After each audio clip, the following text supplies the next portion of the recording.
नमस्कार, VNM news में आप सभी का स्वागत है। मैं हूं रंजना दवे। देश दुनिया की छोटी बड़ी खबरों से पहले आइए नजर डालते हैं आज की हेडलाइंस पर।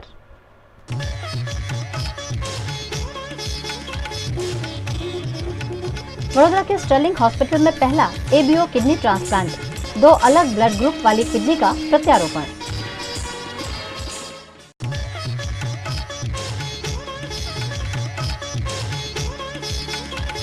वडोदरा के अकोटा में गरीबों के घर ध्वस्त, कई परिवार घर से बेघर।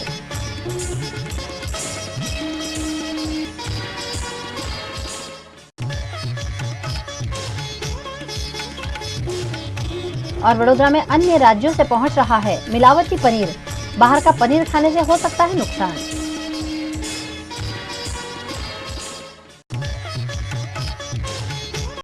गुजरात के वडोदरा शहर में कार्यरत स्टर्लिंग हॉस्पिटल ने पहला एबीओ किडनी ट्रांसप्लांट सफलतापूर्वक पूरा करते हुए बड़ी उपलब्धि हासिल की है।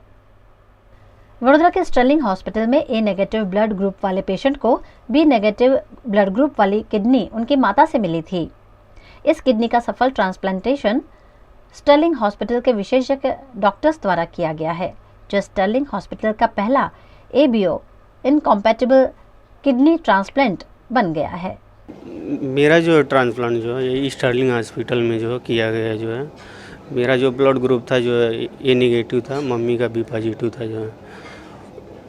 थोड़ा क्रिटिकल कंडीशन था जो है, फिर लेकिन जो है डॉक्टरों के सहयोग से और जो है प्रॉपर ट्रीटमेंट और उसके वजह से जो है उन्होंने डिसीजन लिया कि जो ट्रांसप्लांट जो है अभी हो सकता है जो है। मम्मी का मेरा चेकअप होने के बाद जो फिर मैंने जो है यहाँ पे ट्रांसप्लांट कराया जो है, और जो ट्रांसप्लांट हुआ जो है तो कोई दिक्कत नहीं है। एक दिन ये थोड़ा सा पेन हुआ, उसके बाद सब सही हो गया जो। अभी 17 अप्रैल को मैं कराया तो अभी 2 मंथ हो गया है जो। अभी कोई प्रॉब्लम नहीं है, अभी खाना पीना अच्छे से खा रहा हूँ जो है, यूरिन अच्छे से होता है जो है, कोई दिक्कत नहीं है, अच्छे से चल रहा हूँ फिर रहा हूँ, कोई दिक्कत नहीं है। इस सफल ट्रांसप्लांटेशन पर स्टर्लिंग हॉस्पिटल के डॉक्टर्स ने खुशी जताई है। अप्रैल महीने में हमारे हॉस्पिटल में एक किडनी ट्रांसप्लांट हुआ। नॉर्मली किडनी ट्रांसप्लांट में अगर ब्लड ग्रुप मैचिंग नहीं होता है तो डोनर उनके पेशेंट को किडनी डोनेट नहीं कर पाते थे, लेकिन अब नई टेक्नोलॉजी और नई दवाइयों की वजह से आज ब्लड ग्रुप मैचिंग ना हो फिर भी हम किडनी ट्रांसप्लांट कर पाते हैं। तो अप्रैल महीने में हमारे यहाँ पे जो ट्रांसप्लांट हुआ, जिसमें माता ने अपने बेटे को दिया, माता का ब्लड ग्रुप बी था और बेटे का ब्लड ग्रुप ए था। तो नई टेक्निक और नई दवाई की वजह से हम इस बिना ब्लड ग्रुप मैचिंग के ट्रांसप्लांट को सक्सेसफुल अंजाम दे पाए हैं। आज 2 महीने हुए और हमारा पेशेंट काफ़ी अच्छी तरह से सर्वाइव और सक्सेसफुली रह रहा है। इस केस में मदर जो बी ब्लड ग्रुप पॉजिटिव था और जो रिसिपिएंट मतलब लड़का जिनका ब्लड ग्रुप ए नेगेटिव था, तो दोनों के ब्लड ग्रुप अलग होने के बावजूद हम उसमें ट्रांसप्लांट कर सके और दोनों में बहुत ही अच्छे हमको रिजल्ट्स मिले हैं। डोनर मतलब मदर और रिसिपिएंट दोनों बहुत ही अच्छी ट्रीटमेंट के बाद अच्छी कंडीशन में अभी है। वडोदरा के अकोटा में खुले मैदान में कई परिवार सालों से कच्चे झोपड़े बनाकर रह रहे थे, उन्हें आज कॉरपोरेशन ने बेघर कर दिया। गुजरात के वडोदरा शहर में इन दिनों कॉरपोरेशन द्वारा लगातार अवैध निर्माणों को हटाने की कार्यवाही की जा रही है। इसी क्रम में आज ये कार्यवाही अकोटा इलाके में अंजाम दी गई, जहां वार्ड नंबर 11 में स्मशान के आसपास 15 से 20 कच्चे पक्के घर थे। कई लोग झोंपड़ियां बनाकर यहां पिछले कई सालों से रह रहे थे। इन सभी को कॉरपोरेशन द्वारा हटा दिया गया। कॉरपोरेशन की इस कार्यवाही से गरीब परिवार के लोग अपना अपना सामान उठाकर इधर उधर तीतर बीतर घूमते हुए नजर आए।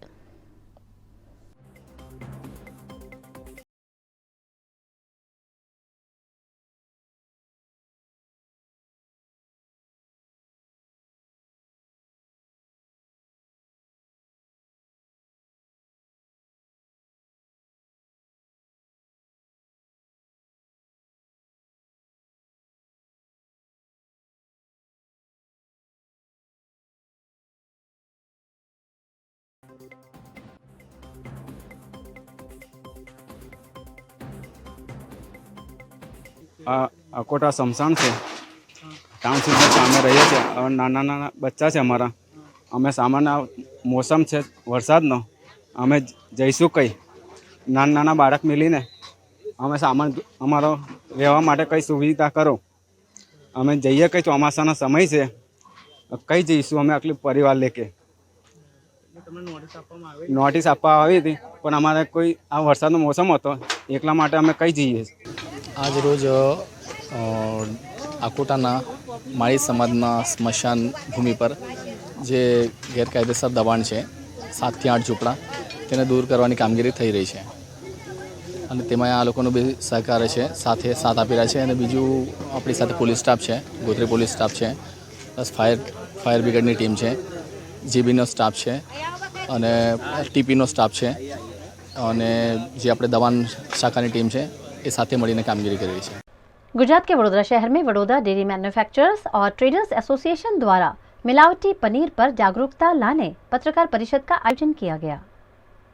वडोदरा में पिछले कई दिनों से मिलावटी पनीर के मामले सामने आ रहे हैं। ऐसे में वडोदरा डेयरी मैन्युफैक्चरर और ट्रेडर्स एसोसिएशन द्वारा मिलावटी पनीर पर शहर के नागरिकों को जागरूक करने के लिए विशेष पत्रकार परिषद आयोजित की गई, जिसमें असली पनीर की पहचान करने पर जोर दिया गया। इस मौके पर वडोदरा के विधायक केयूर रोकड़िया भी उपस्थित रहे।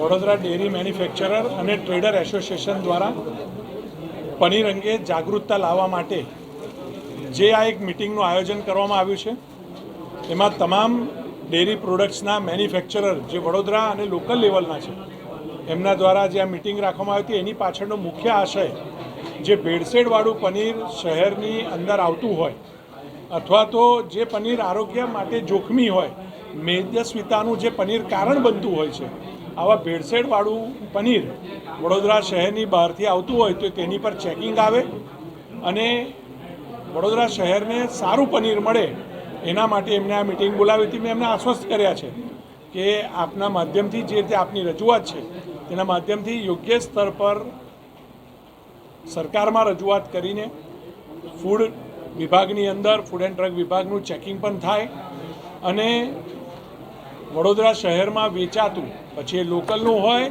કે બહારના વ્યક્તિનું હોય એ કોઈપણ જો ભેળસેળવાળું પનીર મળશે તો એક્શન લેવામાં આવશે એવી મેં એમની જે માગણી છે એને समर्थन આપીને યોગ્ય સ્થળે રજૂઆત કરવા માટે આશ્વસ્ત કરે છે. बाहर से जो पनीर आ रहा है, भेड़सेड़ पनीर जो आ रहा है, उस पर हम कैसे रुकावट ला सकते हैं. ठीक है, भेड़सेड़ मतलब उसमें पनीर के अंदर पाम ऑयल, मेलामिन ऐसे टाइप के काफ़ी अखाद्य जैसे वो सब होते हैं उसके अंदर. ठीक है, आज बड़ौदा के अंदर जितने भी मैन्युफैक्चरर्स है वो 100% प्योर में ही डील कर रहे हैं. 100% दूध का ही पनीर बनता है और पनीर जो है वो प्रोटीन से भरपूर वाले मात्रा होता है, उसके अंदर होना चाहिए तो ही वो बच्चों से लेके बड़े तक उन तक वो अच्छा पनीर पहुंचना चाहिए. तो बड़ौदा के अंदर आज हमारा एक एजेंडा ये है एसोसिएशन का, जो बाहर से पनीर आ रहा है भेड़सेड़, उस पर कैसे हम रोक सकते हैं. हम रिक्वेस्ट करते हैं हमारे बीएमसी वालों को और हमारे जितने भी जो भी हायर लेवल अथॉरिटीज़ हैं उन लोग को रिक्वेस्ट कर रहे हैं कि बड़ौदा के अंदर बाहर से जो भी अखाद्य या अडल्ट्रेटेड पनीर आ रहा है उस पर प्लीज़ कैसे भी करके उसको रोकना है. जो पनीर इधर राजस्थान, मध्य प्रदेश, महाराष्ट्र, भावनगर सब जगह से आ रहा है, आज के दिन होटल में 10,000 किलो पनीर का यूज़ होता है. ठीक है, उसमें ओनली 3,000 से 4,000 किलो ही अपने बड़ौदा के अंदर जो मैन्युफैक्चरर्स हैं उनके थ्रू सप्लाई होता है. बाकी के जितने भी पनीर है वो बाहर से आ रहा है और बाहर से जो पनीर आ रहा है उसके अंदर पाम ऑयल से लेके मेलामिन से लेके काफ़ी चीज़ें हैं जो कैंसर तक का वो कर सकता है. ठीक है, तो हमको यही रिक्वेस्ट है कि आप कितना भी मतलब सब लोग मिलके इसको कैसे भी करके बाहर से जो पनीर आ रहा है उस पर रोक लगाए और बड़ौदा के अंदर जो बना रहे हैं लोग उनको सपोर्ट करें. हाल ही में घोषित की गई NIRF रैंकिंग में MS यूनिवर्सिटी का स्तर लगातार गिरता ही जा रहा है, जिस पर सेनेट सदस्यों ने दुख जताया. NIRF रैंकिंग में वडोदरा के विश्व प्रसिद्ध MS यूनिवर्सिटी टॉप 100 में भी शामिल नहीं हो सकी है, जिस पर MS यूनिवर्सिटी के सेनेट सदस्य डॉक्टर निखिल पटेल और कपिल जोशी ने प्रबंधन को आवेदन पत्र देकर यूनिवर्सिटी का रैंक सुधारने पर सुझाव दिए हैं. નેશનલ ઇન્સ્ટિટ્યૂટ ઓફ રેન્કિંગ ફ્રેમવર્કમાં આપણે જોયું છે કે વર્ષે વર્ષે યુનિવર્સિટીનો રેન્ક કથળતો જાય છે. એના માટે આજે અમે યુનિવર્સિટીને સૂચન કરવા આવ્યા છે કે આવનારા એક વર્ષમાં યુનિવર્સિટી દ્વારા શું કાર્ય કરવા જોઈએ જેથી આવનારા વર્ષે જ્યારે આપણે રેન્કિંગમાં જઈએ તો આપણો રેન્ક એટલીસ્ટ ઇમ્પ્રૂવ થાય. તો આજે અમે એવા સૂચન લઈને આજે ખાસ કરીને જ્યારે શિક્ષકોની ઘટ થઈ રહી છે. અમે વારંવાર સેનેટમાં બી રજૂઆત કરીએ છીએ, પરંતુ સ્ટુડન્ટ ટીચર રેશિયો યુનિવર્સિટીની અંદર સતત ઘટી રહ્યો છે. દરેક ફેકલ્ટીની અંદર તમે જુઓ તો ઘણા વિભાગો એવા છે કે જ્યાં કોઈ શિક્ષક નથી, કોઈ જગ્યાએ એક જ શિક્ષક છે, અને છેલ્લા 10 વર્ષમાં જે રિક્રુટમેન્ટ માટેની નિરસતા યુનિવર્સિટીમાં જોવા મળી છે, જેના લીધે આપણી આ પરિસ્થિતિ ઉદ્ભવી છે. બીજો મુદ્દો એ છે કે જે રીતના નોન ટીચિંગ સ્ટાફની બી ભરતી નહીં થઈ રહી, તો રિસર્ચ એક્ટિવિટી માટે જે કોઈ બી એડમિનિસ્ટ્રેટિવ કે જે બી રિક્વાયરમેન્ટ છે એમાં બી ઘણા ડિલે થતા હોય છે. એના લીધે બી આજે લોકો રિસર્ચ માટે રિસર્ચ ગ્રાન્ટના પબ્લિકેશન સબમિટ કરવામાં ડિલે થઈ રહ્યું છે. રેન્કિંગ એ એક રિલેટિવ કન્સેપ્ટ છે, જેની અંદર સંસ્થાનું પરફોર્મન્સ બીજી સંસ્થા સાથે કમ્પેર થાય અને એ રીતે રેન્કિંગ થતું હોય છે. ઘણી વખત રેન્કિંગ જોઈને આપણને એમ લાગે કે રેન્કિંગ પાછળ ગયું છે, તો સંસ્થાનું એબ્સોલ્યુટ રેન્કિંગ નહીં, પણ એ ખરેખર એનું રિલેટિવ રેન્કિંગનું મૂલ્યાંકન હોય છે. પણ જો કે એક વસ્તુ ચોક્કસ છે કે કોઈ પણ એકેડેમિક ઓર્ગેનાઇઝેશન હોય એની અંદર રેન્કિંગ ઇમ્પ્રુવમેન્ટ કરવા માટે અથવા તો અધરવાઇઝ પણ ઇમ્પ્રુવમેન્ટનો ભરપૂર સ્કોપ હોય છે, અને એ સ્કોપ કઈ જગ્યાએ છે એ એક્સપ્લોર કરવો એ દરેક સ્ટેક હોલ્ડર માટે જરૂરી પણ છે. તો આજે સેનેટ મેમ્બર આવ્યા છે, તેમને પણ સ્ટેક હોલ્ડર તરીકે યુનિવર્સિટીની ચિંતા હોય જ, જેમ ટીચર્સ, સ્ટાફ અને સ્ટુડન્ટનો એક સહિયારો પ્રયાસ હોય છે, તે રીતે બધા સાથે મળી અને વધારે સારી રીતે આનું રેન્કિંગ બની શકે અથવા તો આમાં શું ઇમ્પ્રુવમેન્ટ કરી શકાય તેનું ચોક્કસપણે ચર્ચા કરી અને અમલ પણ કરવામાં આવશે. पिछले 3 महीनों से पानी की किल्लत से जूझ रहे वडोदरा की मोटनाथ रेसिडेंसी के निवासियों ने पानी की टंकी के सामने ही मटका फोड़ प्रदर्शन किया. कहने को तो वडोदरा गुजरात राज्य का महानगर है, लेकिन यहाँ पानी की किल्लत काफ़ी आम बात है. यहाँ कहीं ना कहीं से पानी की किल्लत के चलते विरोध प्रदर्शन सामने आता ही रहता है. वडोदरा के हरनी रोड पर मोटनाथ रेसिडेंसी है, जहां पिछले 3 महीनों से सुचारू जल आपूर्ति नहीं हो रही है. ऐसे में आक्रोशित निवासियों ने रैली निकालकर हरनी स्थित पानी की टंकी पर पहुंचकर विरोध प्रदर्शन किया. यहां कोई अधिकारी मौजूद नहीं होने की वजह से मटका फोड़ प्रदर्शन करते हुए निवासियों ने सुचारू जल आपूर्ति की मांग की. 3 महीने में 10 बार तो पानी आया नहीं तो 10 छुट्टी पड़ गई हमारी. आज मेरा हस्बैंड की नौकरी चालू थी, ऑफिस जाना था उनको, तो सुबह में नल चालू किया तो पानी ही नहीं आया. तो सुबह में 7:30 बजे से पानी चला गया, अभी 11 साढ़े 11 बजने वाला है, तब तक पानी आया ही नहीं. पिछले 3 महीने से पानी यहाँ पे मिलता नहीं है. पानी की पीने की समस्या बहुत है. सुबह बच्चे जाते हैं स्कूल में तो पानी देने के लिए प्रॉब्लम पड़ती है. पानी पीने का नहीं है, नाश्ता कैसे बच्चों को स्कूल कैसे भेजें हम. सबसे बड़ी दिक्कत ये आती है कि अभी गर्मी की सीजन है, पानी नहीं है. अभी सोसाइटी के अंदर नहाने के लिए पानी नहीं है, पीने के लिए पानी नहीं है, बर्तन बांधने के लिए पानी नहीं है. 3 महीने से सतत हम लोग टंकी पर रजूआत करते आ रहे हैं. पहले जो 2 टाइम आता था उसकी जगह पर 1 टाइम पानी आ रहा है, वो भी इनफ पानी नहीं आ रहा है. खबरों का दौर यूं ही चलता रहेगा. फिलहाल वक्त है एक ब्रेक का. विश्व पर्यावरण दिवस के मौके पर इंडियन ऑयल गुजरात रिफाइनरी ने लिया है एक खास संकल्प. राष्ट्रीय ऊर्जा की जरूरतों को पूरा करने और जिम्मेदार नागरिक बनने की ओर उम्दा पहल. 2046 तक इंडियन ऑयल हो जाएगा नेट जीरो.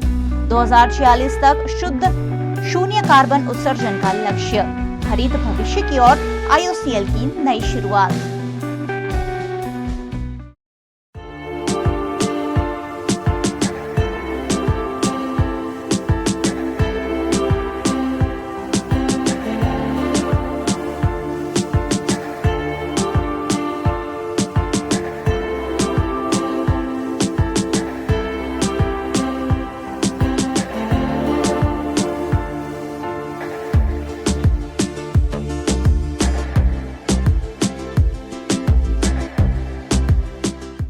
भारत ले रहा है इलेक्ट्रिक अंगड़ाई. क्यों ना हम साथ चले, साथ चले, साथ बढ़े, साथ बढ़े. देश मेरे, देश मेरे. देश को ले जाए नई दिशा की ओर. आपका जॉय, भारत का जॉय. વડોદરાના ઘણા વિસ્તારો જેમ કે અકોટા, માંજલપુર, અલકાપુરી, મકરપુરા વગેરે વિસ્તારોના લોકો ચિંતામાં છે. આ ચિંતાનું કારણ છે વડોદરાના લોકોમાં વધતી ઈર્ષા. જી હા, અને આ ઈર્ષાનો સ્ત્રોત છે તરસાલી એરિયામાં આવેલ રેઝિડેન્શિયલ પ્રોજેક્ટ દર્શનમ પ્લેસ.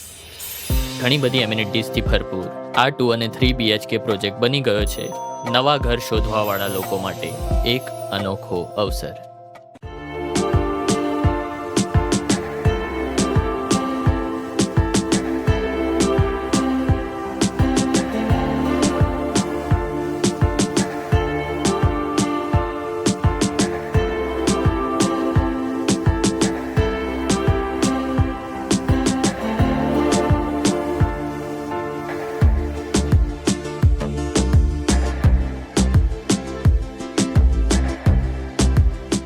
भारत ले रहा है इलेक्ट्रिक अंगड़ाई. क्यों ना हम साथ चले, साथ चले, साथ बढ़े, साथ बढ़े, देश मेरे, देश मेरे. देश को ले जाए नई दिशा की ओर. आपका जॉय, भारत का जॉय.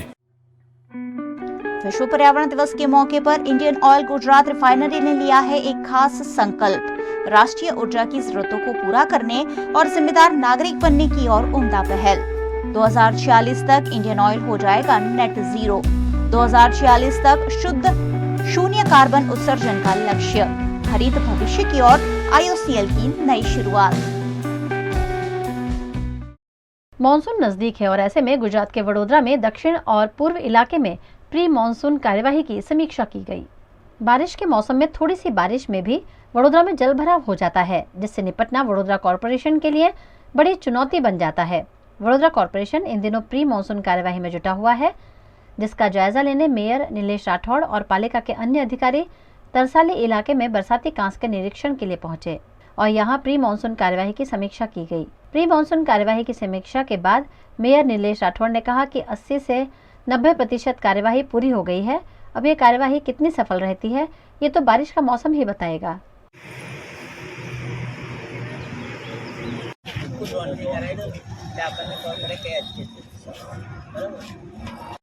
कल आयोजित होने वाले बड़ौदा सेंट्रल कोऑपरेटिव बैंक के चुनाव को लेकर वडोदरा शहर भाजपा प्रभारी गोवर्धन झड़फिया सेंस लेने के लिए वडोदरा डेयरी पहुंचे.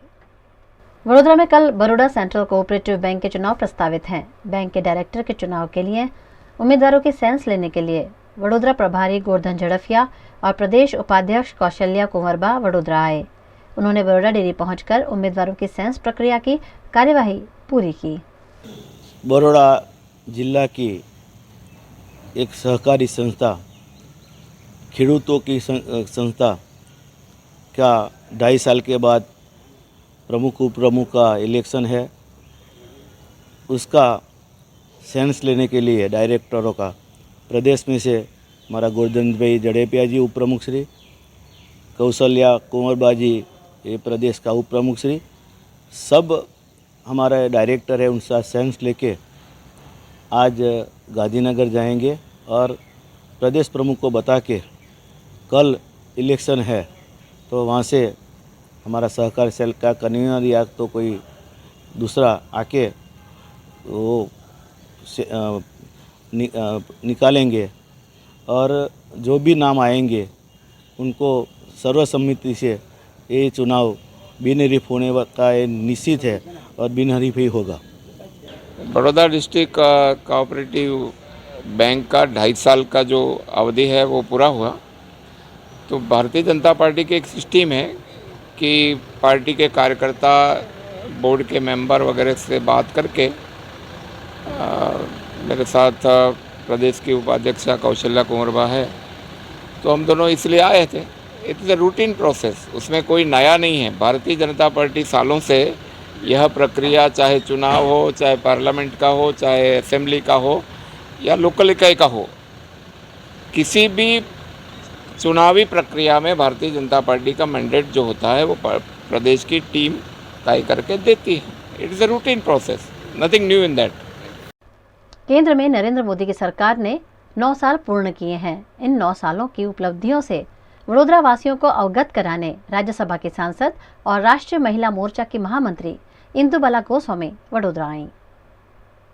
मोदी सरकार की उपलब्धियों को जन जन तक पहुंचाने के लिए वडोदरा भाजपा द्वारा पत्रकार परिषद आयोजित की गई, जिसमें राज्यसभा की सांसद और राष्ट्रीय महिला मोर्चा की महामंत्री इंदुबाला गोस्वामी के साथ वडोदरा सांसद रंजनबेन भट्ट, विधानसभा के मुख्य दंडक बालकृष्ण शुक्ल समेत के भाजपा नेता शामिल रहे. आज मैं देखती हूँ मेरे हिमाचल जैसे पहाड़ी क्षेत्र में भी या आपके गुजरात में भी दूरांचल जो बहुत ट्रेडिशनल क्या बोल सकते हैं पिछड़े हुए क्षेत्र हैं, उन क्षेत्रों की एक महिला भी जब अपना पेटीएम से ट्रांजैक्शन करती है, अपने डिजिटली वो ट्रांजैक्शन करती है, तो सोच सकते हैं कितना बड़ा परिवर्तन आया है उनमें थोड़े। आज सोलर एनर्जी में कह सकते हैं कि बहुत बड़ा परिवर्तन आया है और भविष्य में आएगा, लेकिन कभी किसी ने सोचा नहीं था कि सोलर एनर्जी में भारत जब सोलर एनर्जी में इंटरनेशनल सोलर एलायंस बना था, तो कभी किसी ने सोचा नहीं होगा कि उसका केंद्र जो होगा भारत होगा। ये हुआ है भारत में परिवर्तन, यानी कि आने वाले टाइम में सौर ऊर्जा में भी भारत विश्व में नंबर 1 हब बनेगा। 9 वर्षों में सिर्फ सांसदों की संख्या ही नहीं बढ़ी है, सांसदों को वो मंत्रालय दिए गए जो कभी हमारा समाज सोचता ही नहीं था कि उसको महिला जो है उसका संचालन कर सकती है, या हमारे नेतृत्व नहीं सोचता था कि महिला उस मंत्रालय का, विदेश मंत्रालय, रक्षा मंत्रालय, वित्त मंत्रालय और कोरोना जैसी भयावह बीमारी में जिस तरह से हमारी वित्त मंत्री माननीय सीतारमण जी ने वित्त मंत्रालय चलाया, वो आप सबके भी सामने है। और हमारी भारतीय जनता पार्टी की सरकार चाहे केंद्र में हो चाहे प्रदेशों में हो, हम वो वायदे नहीं करते हैं जिन वायदों को सरकार को लगता है कि हम लोग भविष्य में कहीं प्रदेश को कर्जे में ना डूबे दें, गरीब जनता के लिए प्रदेश को कर्जदार ना कर सके, कल को प्रदेश को उन चीज़ों को सहना ना पड़े। तो ये रखते हुए कभी हमारी सरकार चाहे केंद्र में प्रदेश में है, ऐसे निर्णय नहीं लेती हैं जो प्रदेश के हित में या देश के हित में। गुजरात में नए शैक्षिक वर्ष की शुरुआत हो गई है। स्कूल शुरू होते ही बाजार में स्कूल बैग समेत की वस्तुओं की जमकर खरीदारी हो रही है। जैसे ही नई कक्षा की पढ़ाई शुरू होती है, नई नई वस्तुओं के साथ स्कूल जाने का उत्साह कुछ अलग ही होता है। गुजरात में भी गर्मियों की छुट्टियां खत्म हो गई हैं और स्कूलें शुरू हो गई हैं। छात्रों ने खुशी खुशी स्कूल जाना शुरू कर दिया है। स्कूल में पढ़ने वाले छात्रों के लिए school bags, water bottle, tiffin box, stationery, किताबें इत्यादि वस्तुओं की जमकर बिक्री हो रही है। खासकर नए स्कूल बैग्स खरीदने के लिए छात्रों और अभिभावकों की भीड़ बाजार में देखी जा रही है। पिछले साल के मुकाबले स्कूल बैग्स की कीमतों में इजाफा हुआ है। ऐसे में गरीब और मध्यम वर्ग के अभिभावक मुश्किल में पड़ गए हैं। अभी भाव तो काफ़ी बढ़ गया है। अभी लिया है इसकी मैंने 1000 की जैसे ली है, तो 2000 तक की है बैग। भाव काफ़ी है। क्या मानते हैं आप इतना भाव होना चाहिए? नहीं, जो अफोर्ड कर नहीं सकता है तो उनके लिए दिक्कत है ना। खरीदी तो है, अच्छी है, ऐसी बात नहीं है, अपन लोगों का रेंज थोड़ा ये बार कम है। जैसे पहले 1100 ये साल नहीं है, थोड़ा कम है। बैग आप बेच रहे हैं बाजार में, किस तरह की नई बैग इस साल आई है? प्रिंटेड ये साल ज़्यादा चल रहा है। प्रिंटेड प्लेन का थोड़ा कम डिमांड है, तो वो थोड़ा रेंज हाई जाता है, 1000-1200। रेट में देखने जाए तो रेट क्या है इस साल? अगली साल 15 से 20% ज़्यादा है। ज़्यादा है। हाँ। तो लोगों का क्या मानना है? लोगों का यही मेन बजट का इशू आ रहा है ना, कि उनको प्रिंटेड चाहिए कम रेंज में, वो पॉसिबल नहीं है ना। अभी 20% बढ़ गया, लेबर कॉस्टिंग बढ़ गया है, ट्रांसपोर्ट एक्सपेंस ज़्यादा हो गया है, तो उस हिसाब से प्राइस सब जगह बढ़ ही रहा है। कलाकारों को हमेशा ही प्लेटफॉर्म देती आई कला नगरी वडोदरा में पीडीलाइट के सहयोग से कलाकारों के चित्रों की प्रदर्शनी कलासाद के रूप में आयोजित की गई है। गुजरात की प्रसिद्ध कला नगरी में कलाकारों को प्लेटफॉर्म देने के आशय से इन दिनों एक खास आर्ट शो कलासाद के रूप में आयोजित किया गया है। पीडीलाइट के सहयोग से आयोजित इस आर्ट प्रदर्शनी में 13 कलाकारों ने अपने अद्भुत चित्रों की प्रदर्शनी लगाई है। वडोदरा के अलकापुरी में स्थित PN Gadgil and sons art gallery में ये आर्ट शो 1 सप्ताह तक जारी है, जिसमें 13 कलाकारों ने अपनी भावनाओं को, अपनी सोच को चित्रों के जरिए प्रदर्शित किया है। कलासाद नामक इस आर्ट एग्जीबिशन को देखने बड़ी संख्या में लोग भी पहुंच रहे हैं। इस चित्र प्रदर्शनी में स्नेहा शुक्ल, वैशाली, निकुंज गांधी, अनूप शाह, कौशल शाह, भावना पांडे, मेहा शाह, मनी प्रभा मिश्रा, तृप्ति पटेल, हर्षदा गुर्जर, मनीषा भट्ट, विभा पटेल और शिल्पा बलैया के चित्रों की प्रदर्शनी लगाई गई है। जिसे 1 सप्ताह तक देखा जा सकता है।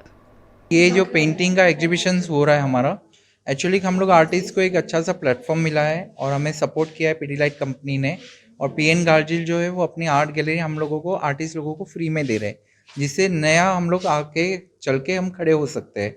सेकेंड थिंग्स, ये जो पेंटिंग्स बनाए हुए सब ने अपनी फीलिंग्स बताई है, जो अपनी थिंकिंग से सोच के, और उन्होंने अपने आर्ट उसमें बताना चाहा है। तो जब आप सबका आर्ट वर्क देखेंगे तो सबका आपको डिफरेंस दिखाई देगा।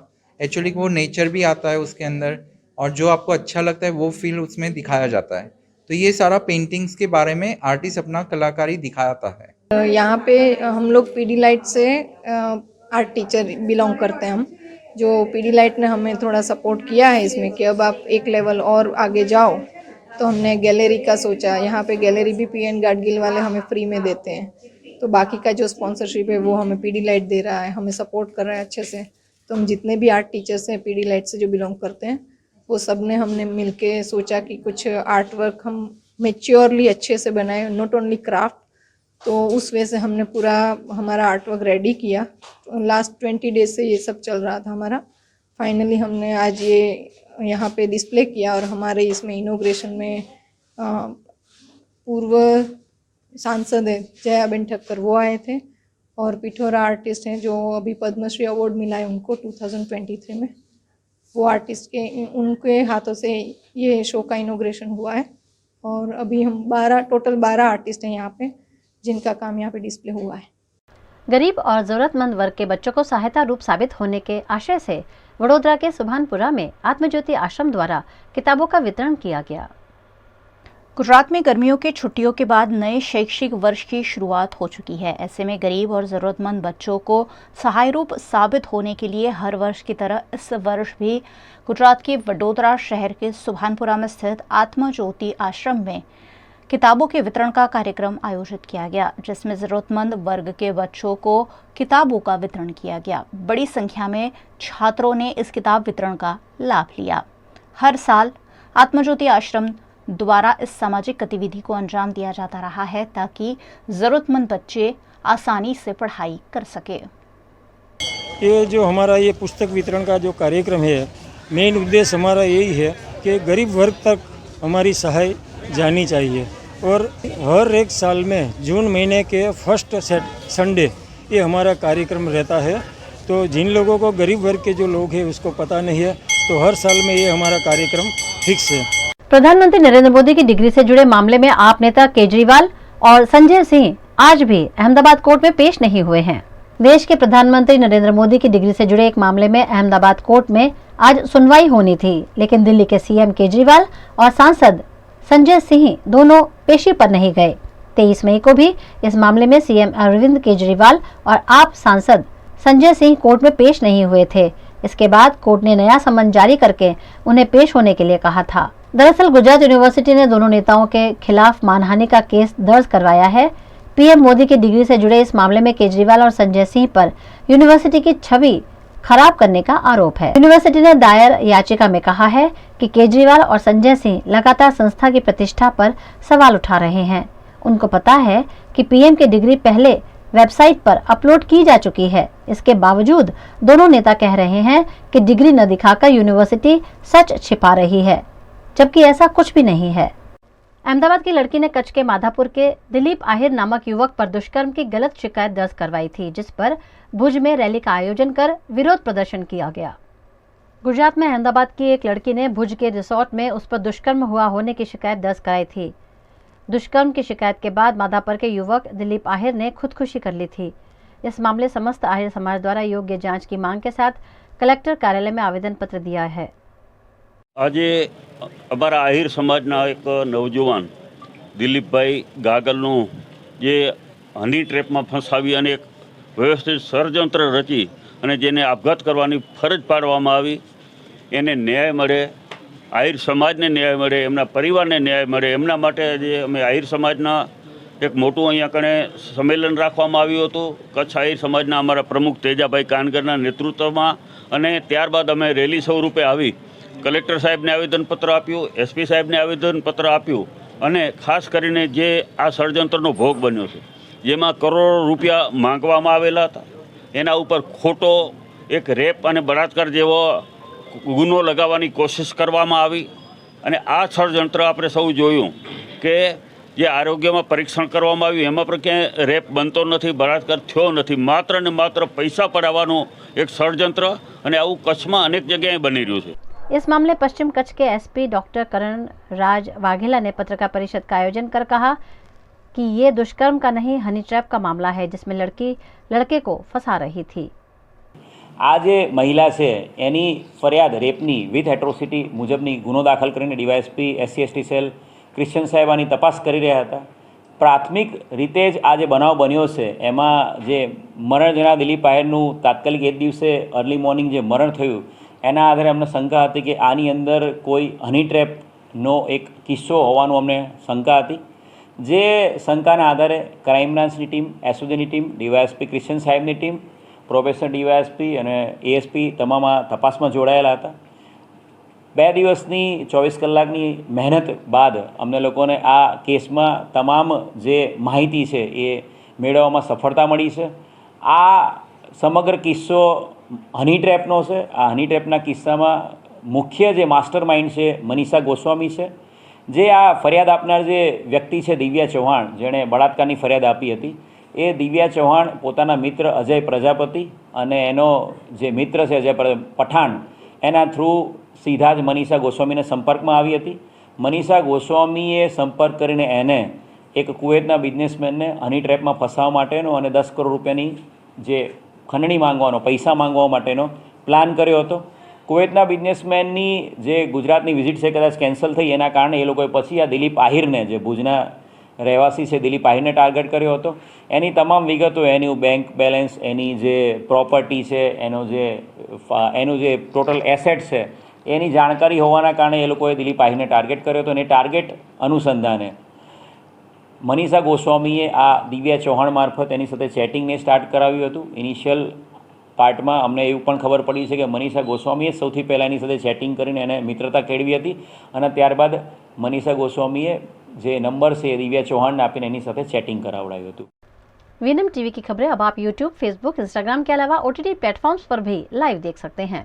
डेली हंट, जियो टीवी, वोडाफोन टीवी पर 24 घंटे VNM टीवी आपके लिए उपलब्ध है, तो देखते रहिए VNM TV. VNM news room से आज बस इतना ही। कल फिर मुलाकात होगी, तब तक के लिए इजाज़त दीजिए। नमस्कार।